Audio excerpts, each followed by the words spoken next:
آج کے اس احتجاجی مظاہرے کا مقصد سب سے پہلے ختم نبوت کے حوالے سے جو قاضی فائز عیسیٰ بار بار کر رہا ہے اس کو روکنے کے لیے یہ کوشش ہے۔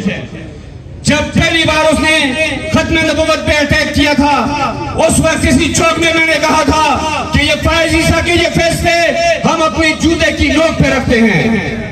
یہ فائز عیسیٰ ایک ذہنی مریض ہے، یہ ہم پہ مسلط کیا گیا ہے اور یہ اس لابی نے مسلط کیا ہے جو چاہتی ہے کہ پاکستان کے اندر ختم نبوت کے قوانین جو بنے ہوئے ہیں ان میں تبدیلی کی جائے۔ پاکستان کے اندر مرزائیوں کے حوالے سے، قادیانیوں کے حوالے سے جو سختیاں ہیں ان کو نرمیوں میں تبدیل کیا جائے۔ پاکستان کی عوام کٹ سکتی ہے، مر سکتی ہے، لیکن ختم نبوت پہ کبھی بھی آنچ نہیں آنے دے گی۔ قدم دے رہے ہیں۔ سب سے پہلے میں منصورہ کی اس غیور عوام کو دل کی عطا گرائیوں سے خراج تحسین پیش کرتا ہوں کہ آپ نے اس گرمی کے باوجود آج پھر یہ ثابت کیا کہ آپ ختم نبوت کے حقیقی مجاہد ہیں اور عمران خان کے حقیقی سپاہی ہیں۔ آج کے اس احتجاجی مظاہرے کا مقصد سب سے پہلے ختم نبوت کے حوالے سے جو قاضی فائز عیسیٰ بار کر رہا ہے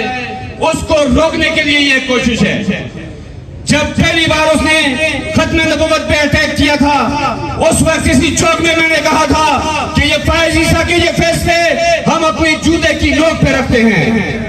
یہ فائز عیسیٰ ایک ذہنی مریض ہے، یہ ہم پہ مسلط کیا گیا ہے اور یہ اس لابی نے مسلط کیا ہے جو چاہتی ہے کہ پاکستان کے اندر ختم نبوت کے قوانین جو بنے ہوئے ہیں ان میں تبدیلی کی جائے۔ پاکستان کے اندر مرزائیوں کے حوالے سے، قادیانیوں کے حوالے سے جو سختیاں ہیں ان کو نرمیوں میں تبدیل کیا جائے۔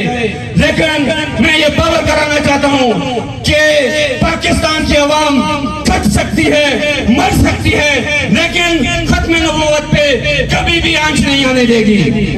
ہم نے یہ ثابت کیا ہے کہ جس شخص نے اقوام متحدہ میں کھڑے ہو کر کہا تھا کہ اقوام عالم جب تم حضور پاک کی گستاخی کرتے ہو تو ہمارے دلوں کو درد ہوتا ہے، ہمارے دل میں درد ہوتا ہے، اس نبی کی شان کے لیے جس نے قربانیاں دی، جس نے آواز بلند کی، جس نے اپنے تخت کو ٹھوکر مار دی، آج اس کے ساتھ جو حشر کیا جا رہا ہے عمران خان کی گرفتاری اسی کی ایک کڑی ہے۔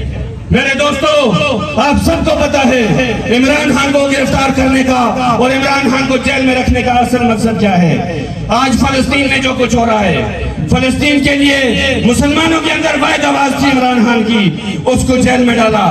اس کے بعد جو ہماری عدالتوں کے اندر ہمارے دین کے ساتھ ہو رہا ہے، ہمارے مذہب کے ساتھ ہو رہا ہے، اسلام دشمنوں کے جو لیک مل رہا ہے، یہ سب اس کی کڑی ہے۔ میں آپ سب سے گزارش کروں گا کہ جس طرح آپ آج نکلے ہیں بڑھ چڑھ کر باہر نکلیں، حقیقی آزادی کے لیے، اسلام کی سربلندی کے لیے، حضور پاک صلی اللہ علیہ وسلم کی شان کے لیے۔ آخری بات کروں گا کہ یہ بات تو ہے دنیا پر ہم پھول بھی ہیں، تلوار بھی ہیں، یا بزم جہاں میں گے یا خون میں نہا کر دم لیں گے۔ والسلام۔